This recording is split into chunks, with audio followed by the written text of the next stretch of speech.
What is up guys, welcome back. Today I'm going to show you how to play Kassadin. Now Kassadin can be an S tier champion or a B or C tier champion depending on who you are going to lane against. If you use him as a counter pick, then obviously he's going to be one of the best champions you can play, but if you blind pick him every game like I do, then he's going to be trash. So you're playing against a Yeagerlol, which is obviously a really bad matchup, so it's a good thing I'll be able to show you the matchup as well today. So you start off with the Q and then you just stay back and you'll be giving up a lot of CS in the early game. That's just how it goes. So we just stay back and we want the opponent to push in the lane towards us. Kassadin early game is completely immobile. So against something like a Yeagerlol, when he gets to level 2 and if you are pushed up further than half the lane, then he's gonna run you down. So just want to stay at your side of the lane, don't take any poke. And just use the Q to last hit a couple of minions. You're going to miss most of the minions, but at least try to get the XP.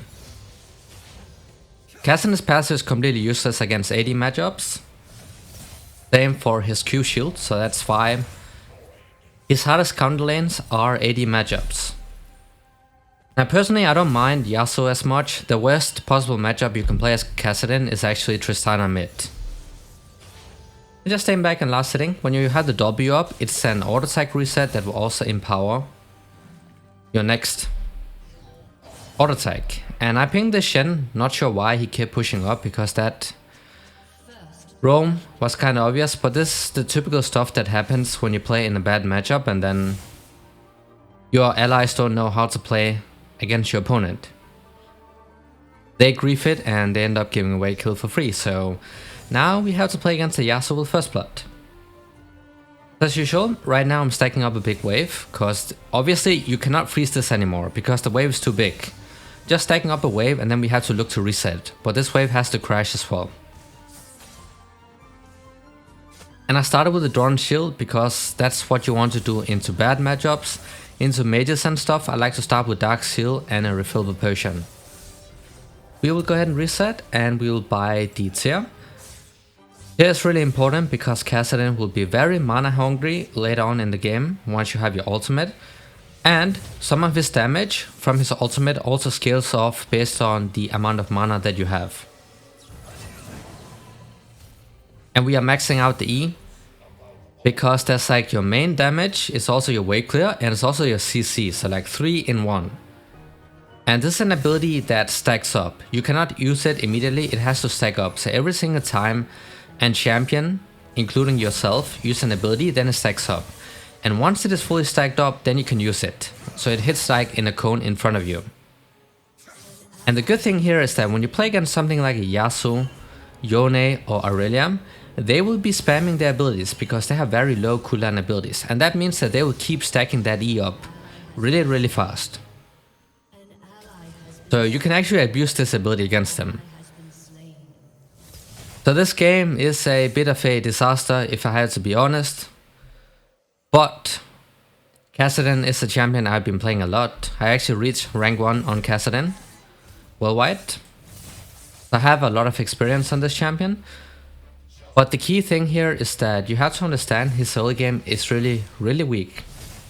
But at the same time, if you are playing against lower elos guys, you can still find kills early on, even though he has a very weak early game. If you have electrocute, you can go for that very often.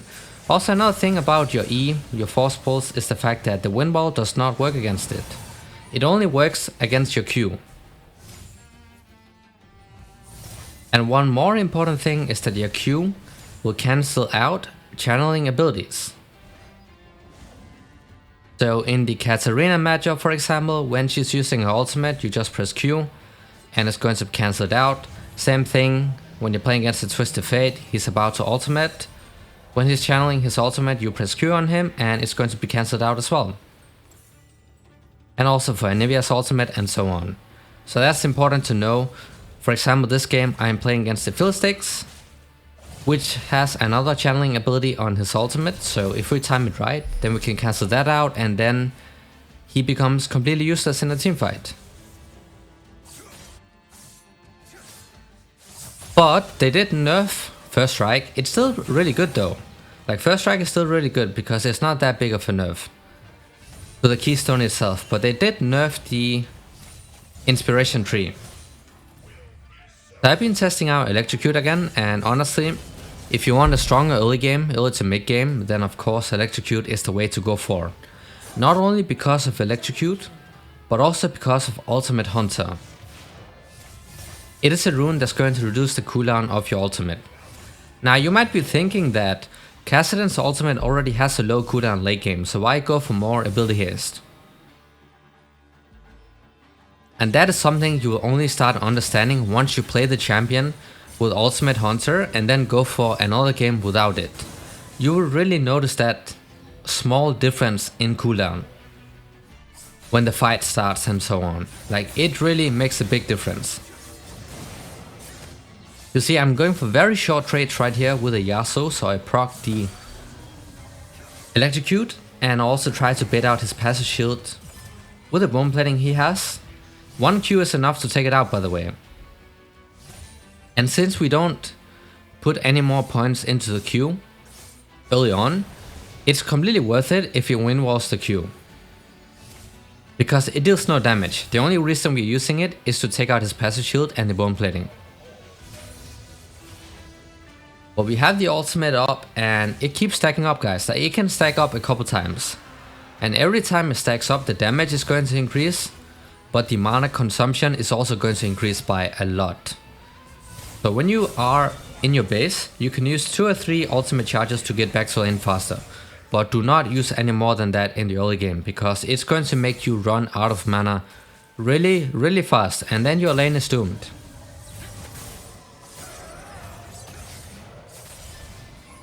And we can just ult out here, it does not matter. So you have to be careful early on in the game. Kassadin is known as a late game god obviously, but early on, even though you have your ultimate up, it has a pretty high cooldown, 5 seconds. So if you ult in and go for a trade, well, as a first takes ultimate, great ultimate by the Shen, so we'll pick up that kill.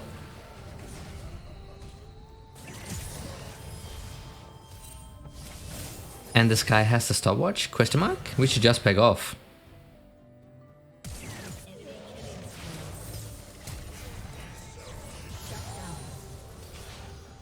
Well, that is worth it, cause he flashed in, so he was dead. We'll take that any day. But guys, if you ult in and try to go for a trade, then that's going to be like 5 seconds where you cannot do anything. In that 5-second time, the enemy champion will be able to trade back. Like, if you play against the AD matchup, that could cost you the entire lane, if they're allowed to trade back for 5 seconds. So do not ult forward unless you know you can get a guaranteed good trade off, and you'll also be able to disengage. Yeah, so could be roaming bot, so I like to just spam ping, but you cannot do any more than that, because you cannot follow his roams, that's not happening. He could be baiting out a fake roam and then he could camp in a bush, and then if he gets a good trade off on us, then that's going to make the lane way harder. We're just sitting on the tier, and then I got the Seeker Sangard here, because Renekton is getting pretty fed, and then Yasuo is also fed, and then they also have 80 carries, so it's really great to get armor early on if you're playing in a bad AD matchup. And also if they have a lot of AD focused champions.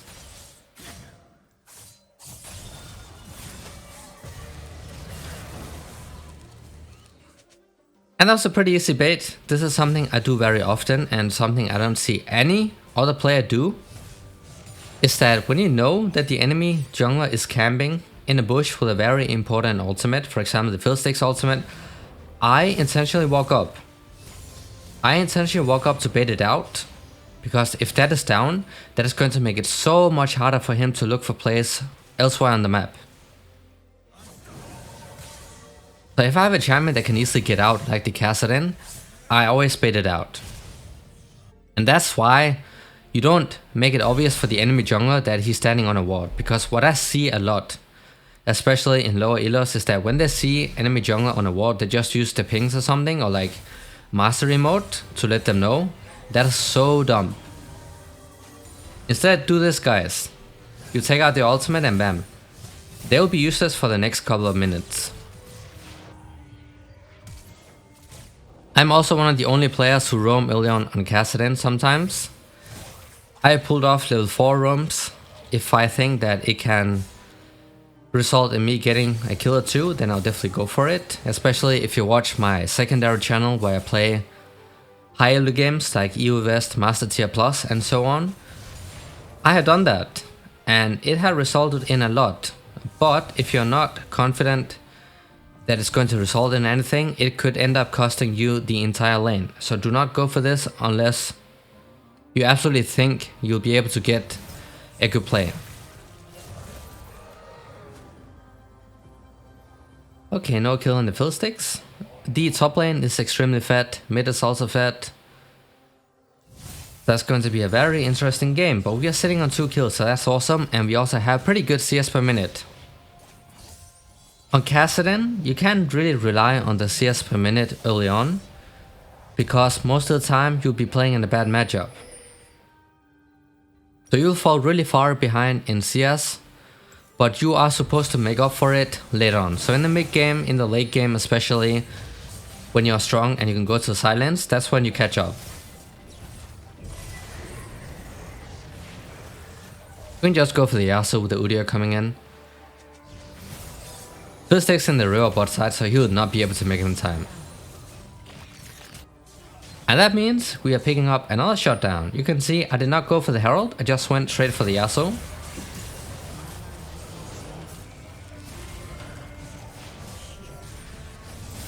We'll go for the Morgana. Oh, that's a stopwatch. Mistimed the ultimate, but it's fine, she died. We have to go for the Caitlyn.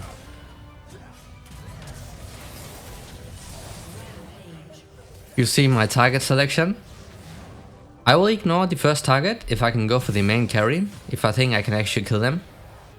You are playing an assassin, like Kassadin is pretty much an assassin. He's an anti-mage, but he's also an assassin. So you are going for the squishy carries. In this case that would be the 80 carry. If they had a mage, you'll also be going for them. You take out the squishy targets like an assassin, where you'll be flanking. You wait until they are completely focused on your allies, and once that's happening, then you jump in.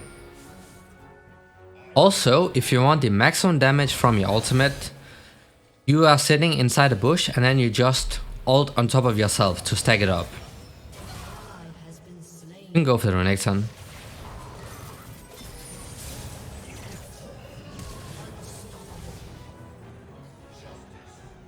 And that right there is another combo you can do on Kassadin. That is the ultimate into the flash.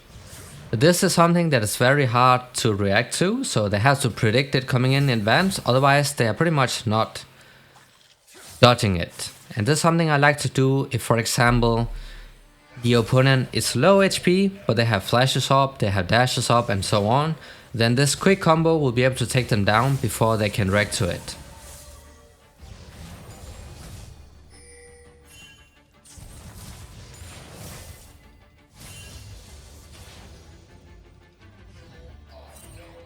And we are level 11 now, which is another solid spike on Kassadin, because that's when you get another point into your ultimate, so it has a lower cooldown now.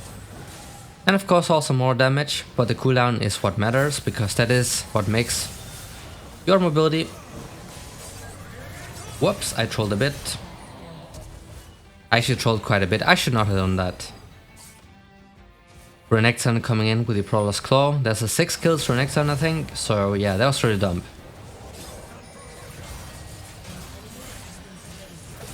Chen should be moving, not sure why he was staying topside.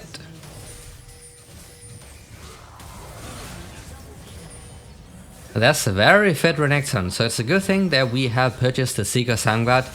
Even though it's not going to do a lot right now, it could still make the difference between us surviving with like 1 HP or just getting straight up blasted.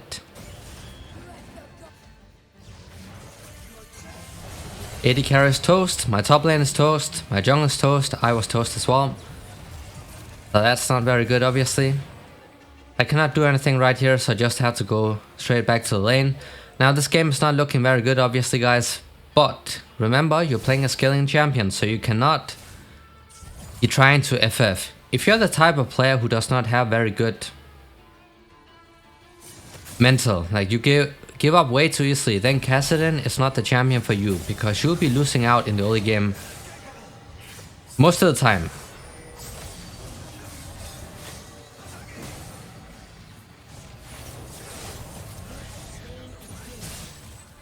And that Yasuo is going straight down.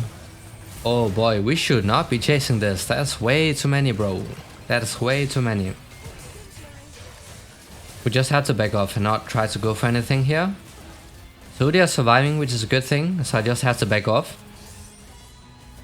Now guys, for the Mythic item, he has different options, but I have to tell you guys that Crown is the best Mythic item on Kassadin. They nerfed the Everfrost. You can still go for it, you can also still go for Luden's Tempest. But Crown is by far the best Mythic item you can buy on Kassadin, because it makes him a tank for like very short duration. And within that time, you'll be able to use everything on the opponent and they cannot trade back. Because if they trade back, then all of the damage will be gone.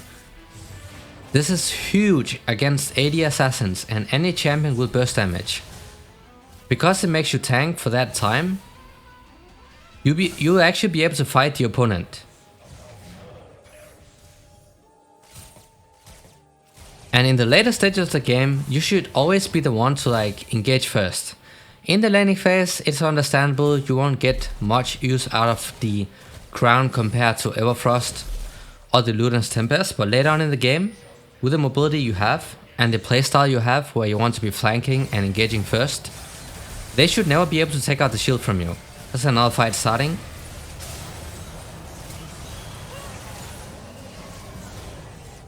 Oh no, I misclicked the ultimate. Remember, it does not have the biggest distance, it does not cover the biggest distance, so you have to stand close to the walls in order to be able to jump over it. I was standing too far away, so that's why it did not work out, and that's why I ended up dying. I might still have died anyways because they flashed onto me, so it is what it is, but for another time, make sure that you're standing close enough to the wall before you use your ultimate.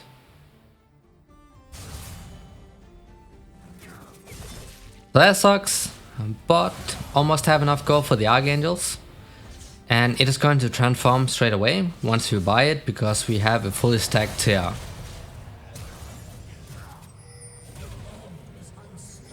Well, that is looking really bad. Really bad, honestly.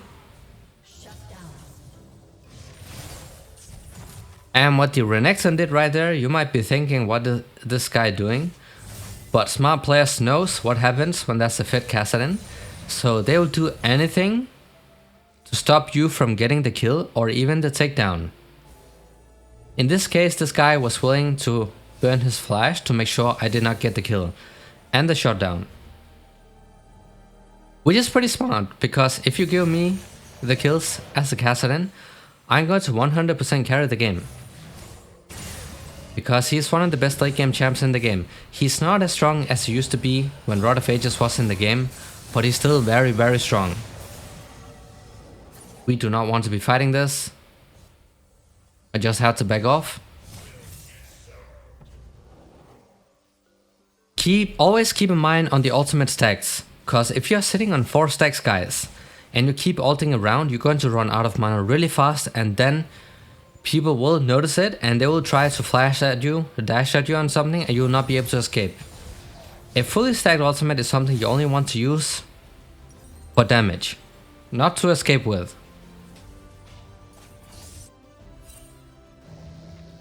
We go ahead and reset and we get the Archangels, which is going to transform into the Terra's Embrace.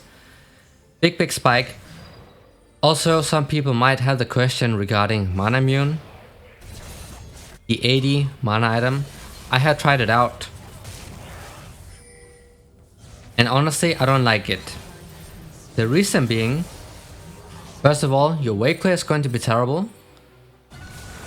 Because you don't have AP, so your E is not going to one-shot the minions. And second, you're going to be really squishy because you don't get any HP from that item. You're going to be very squishy. So they can burst you down really fast. So even though it gives you damage, you're going to lack tankiness and also damage onto the minions, like for your wave clear and stuff. So it feels really bad for that purpose. That's why I don't like buying it. But you can still do it because it does give you a lot of damage onto the enemy champions. But just keep in mind that you'll be a lot squishier and you also do not have wave clear.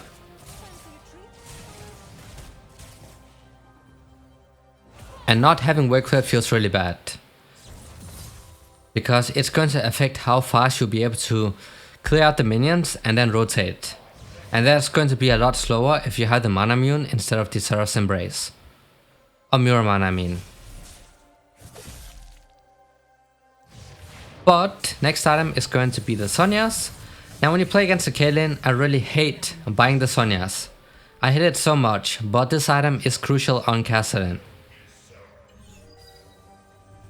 Because you are a melee champion, so you have to be straight in the middle of the fight, meaning that you'll be within range of the enemy champions to take damage. We can go for Yasuo. Pretty easy kill, and also that crown is going to tank up a lot of damage. But Zhonya's Hourglass is so important, otherwise you're not surviving. One thing you can do is that sometimes if I play against the worst matchups, for example Tristana mid, I will go for Frozen Heart first item. So I get the tier and then I go for Frozen Heart first item. You'll be losing out on damage. You still get a little bit of damage because your ultimate also scales off of mana. But you become really tanky, get lots of mana, and you become like really hard to kill. So even though you're losing damage, it might actually result in you surviving the lane and being able to farm up.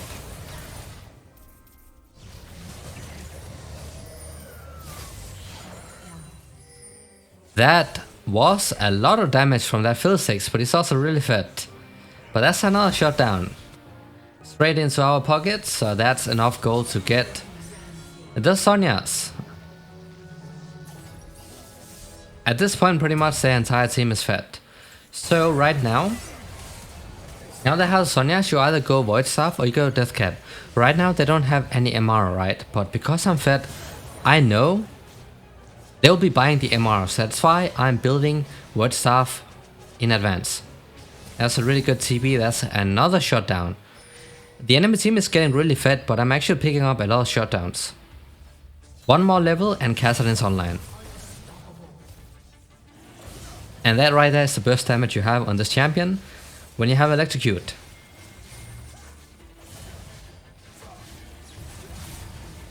I'm just staying back right here, trying to zone them away. But I'm not going all the way in here because they have people camping in the bushes, I know. It's very important that you have great awareness. Not only on Kassadin, but on every champ.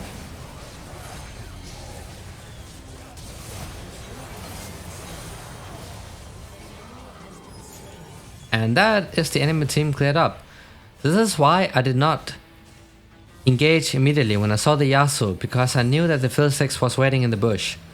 So if I engaged early on, I would have died straight up. Because the fear duration would be enough for them to burst me down. That's why you'd really keep in mind what the enemy champions have that could potentially shut you down, and then you play around it. And this is completely turning around the game for us. I'm gonna go for the carry right here.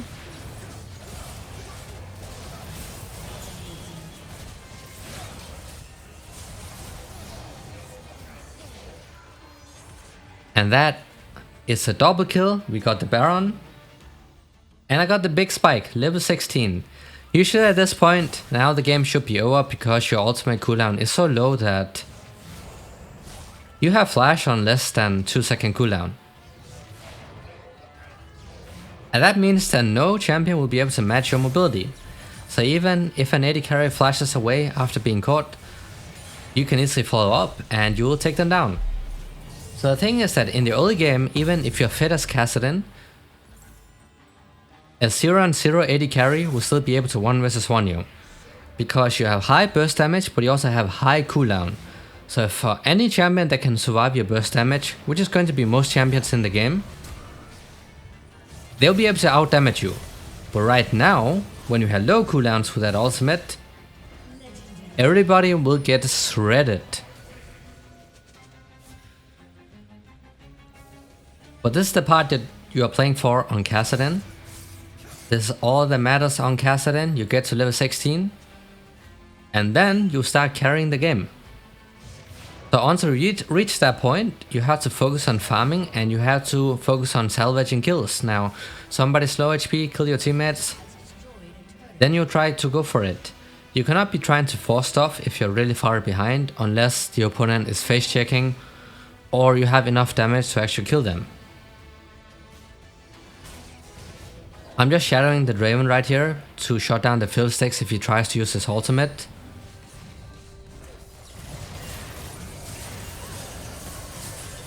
You can see right here, he was definitely trying to look for an ult. He'll be able to get it off right now, but you just have to get out.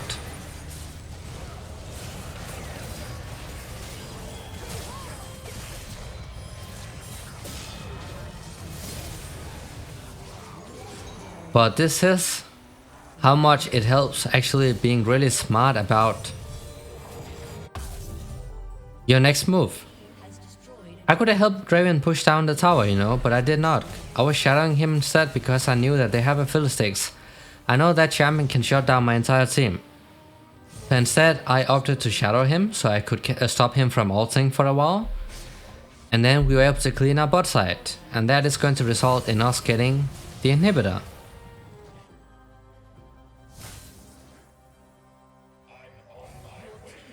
So these small things that you do in the game can actually result in you getting massive leads over time. I'm just split pushing because that's what you want to do most of the time. This game, I don't have a lot of CS. It's actually pretty low CS compared to what I usually get. I usually sit around the 8 to 9 CS per minute, but sometimes you'll not be able to farm, and that's just how it goes. This time is completely okay because I'm sitting on 15 kills, so we don't care about the CS right now. But CS is like the only way that you can guarantee that you get a gold income in all of your games. So for the games where you're not able to pick up kills, then CS is the only reliable way. Just camping in the bushes as usual. But that was a ward right here, but I do this a lot. I always play him like an assassin.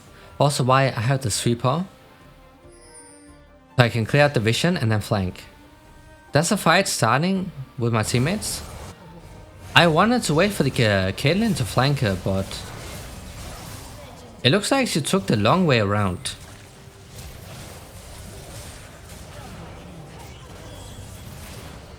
That's why I was not participating in the fight straight away, even though I saw it, because I wanted to wait for the Caitlyn to like take the way around, and then I could, you know, catch her, but seems like she took all the way around. That's also smart if she knew I was waiting. But the fight becomes pretty easy when you get level 16. The hard part is getting there. And that's what hopefully this video helps you teaching. But guys, that is how you play Kassadin. So I hope this was helpful. As usual, thanks for watching and see y'all in the next one.